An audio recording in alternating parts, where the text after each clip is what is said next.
Good morning students. हाँ, तो हम पढ़ रहे थे 10th क्लास साइंस का 14 चैप्टर जिसका नाम था सोर्स ऑफ एनर्जी। उसका नेक्स्ट पार्ट हम स्टार्ट करने जा रहे हैं और जो नेक्स्ट पार्ट है उसका नाम है non conventional source of energy, ऊर्जा के असीमित संसाधन।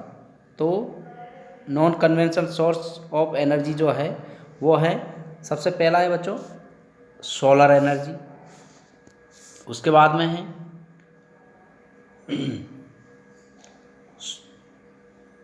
सोलर एनर्जी में जो इंस्ट्रूमेंट यूज़ किए जाते हैं वो सोलर कुकर है और सोलर सेल है, ठीक है। और इसके बाद में जो नॉन कन्वेंशनल सोर्स है वो उसका दूसरा प्रकार है बच्चों एनर्जी फ्रॉम द सी या ओशियन, महासागरीय या समुद्रीय ऊर्जा। महासागरों और समुद्रों से भी ऊर्जा प्राप्त की जाती है और वो भी कौन सी एनर्जी का टाइप है, नॉन कन्वेंशनल सोर्स है, ठीक है। ऊर्जा के असीमित संसाधनों में ही इसको इंक्लूड किया गया है। तो इसमें जो ओशियन जो एनर्जी है उसमें आता है, सबसे पहला है एनर्जी ऑफ सी वेव्स, समुद्रीय तरंगों से भी ऊर्जा प्राप्त की जाती है, उसको बोलते हैं सी वेव्स। और टाइडल एनर्जी ज्वारीय ऊर्जा होती है बच्चों। एक होती है ओशियन थर्मल एनर्जी, समुद्रों की गहराई पर जब डिग किया जाता है या गड्ढा खोदा जाता है या ड्रिल किया जाता है तो उसमें से हीट निकलती है और उसको इलेक्ट्रिसिटी जनरेट करने में यूज़ किया जाता है, तो उसको बोलते हैं ओशियन थर्मल एनर्जी। और एक होता है जियो थर्मल एनर्जी, आपने ज्योग्राफी में पढ़ा होगा, भूगर्भ से या भूमि की गहराई से जो एनर्जी प्राप्त की जाती है हीट वगैरह के रूप में वो एनर्जी प्राप्त की जाती है, उसको बोलते हैं जियोथर्मल एनर्जी। ये सारे के सारे जो एनर्जी के नाम आ रहे हैं ये नॉन कन्वेंशनल सोर्स है एनर्जी के बच्चों, ठीक है। और नॉन कन्वेंशनल सोर्स में ही नेक्स्ट आता है न्यूक्लियर एनर्जी, परमाणुीय ऊर्जा। ये भी ऊर्जा का असीमित संसाधन है। इसमें दो प्रकार की घटनाएं शामिल है बच्चों, एक तो होता है न्यूक्लियर फ्यूजन, नाभिकीय विखंडन, और एक होता है न्यूक्लियर फ्यूजन। एक तो फ्यूजन है और एक फ्यूजन है। फ्यूजन का मतलब विखंडन और फ्यूजन का मतलब संयोजन। तो दो प्रकार की, एक तो विखंडनात्मक और एक निर्माणात्मक क्रिया है बच्चों। न्यूक्लियर फ्यूजन में एक न्यूक्लियस को, एक एटॉमिक न्यूक्लियस को ब्रेक किया जाता है या स्प्लिट किया जाता है और उससे दो या दो से अधिक न्यूक्लियस का फॉर्मेशन होता है और दो से फिर चार होता है, जैसे सेल डिवीजन होता है वैसे ही। और ये एक न्यूक्लियर फ्यूजन, इसमें नाभिक का संयोजन होता है, दो या दो से अधिक नाभिक मिलकर के एक एटॉमिक न्यूक्लियस का निर्माण करते हैं, उसको न्यूक्लियर फ्यूजन बोलते हैं। और न्यूक्लियर फ्यूजन पर आधारित है परमाणु बम। और न्यूक्लियर फ्यूजन से एनर्जी इलेक्ट्रिसिटी जनरेट की जाती है, वो न्यूक्लियर फ्यूजन पर बेस है। तो ये सारे के सारे टॉपिक अपन यहाँ पे पढ़ने वाले हैं बच्चों, ठीक है। तो ये सबसे लास्ट टॉपिक है आपका न्यूक्लियर एनर्जी, वो अपन नेक्स्ट देखेंगे।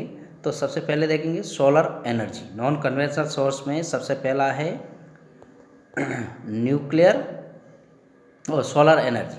तो देखिए बच्चों, solar energy, solar energy, the energy emitted by the sun is form of heat and light is called solar energy. ऊर्जा का वो प्रकार जो सूर्य से प्राप्त होती है और उससे किसके रूप में प्राप्त होती है, हीट के रूप में और लाइट के रूप में, उष्मा के रूप में और प्रकाश के रूप में प्राप्त होती है, और उसी को हम सोलर एनर्जी के नाम से जानते हैं बच्चों, ठीक है। Next, solar constant equals to 1.4 kilo joule पर सेंटीमीटर स्क्वायर, ठीक है बच्चों। तो सोलर जो कांस्टेंट होता है, सौर नियतांक, उसका वैल्यू होती है 1.4 किलो जूल, ठीक है। Outer edge of the earth receive solar energy equal to 1.4 kilo joule which is known as solar constant. जो पृथ्वी का आउटर एज या बाहरी किनारा है वो सूर्य से जो ऊर्जा प्राप्त करता है उसका मान कितना है बच्चों, 1.4 किलो जूल, ठीक है। नेक्स्ट है सोलर एनर्जी डिवाइस। सौर ऊर्जा से चलने वाली जो युक्तियां हैं, डिवाइस है, वो यहाँ पे देखेंगे तो वो है a large number of device that utilize solar energy directly like, बड़ी संख्या में जो सोलर एनर्जी से चलने वाली जो डिवाइस है वो है बच्चों, जैसे कि solar cooker, solar furnace, solar cells, solar water heater. ठीक है, ये सारे और ये चारों डिवाइस जो है सोलर एनर्जी पर बेस है और इसी के द्वारा चलते हैं। नेक्स्ट है सोलर हीटिंग डिवाइस। सबसे पहले देखेंगे अपन सोलर हीटिंग डिवाइस।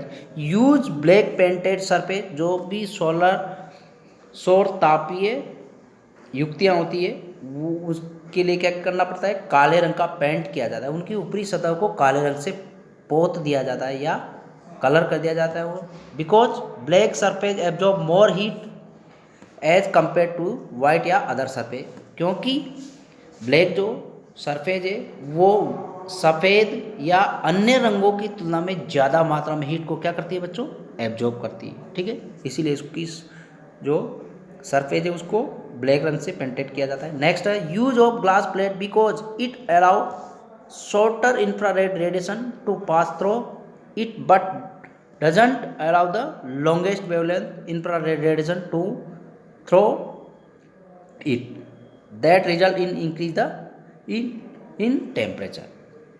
और ये जो सोलर हीटिंग डिवाइस होती है इन पे एक ग्लास प्लेट का यूज़ किया जाता है। क्यों किया जाता है, क्योंकि बच्चों जो छोटी वेवलेंथ की जो किरणें होती है,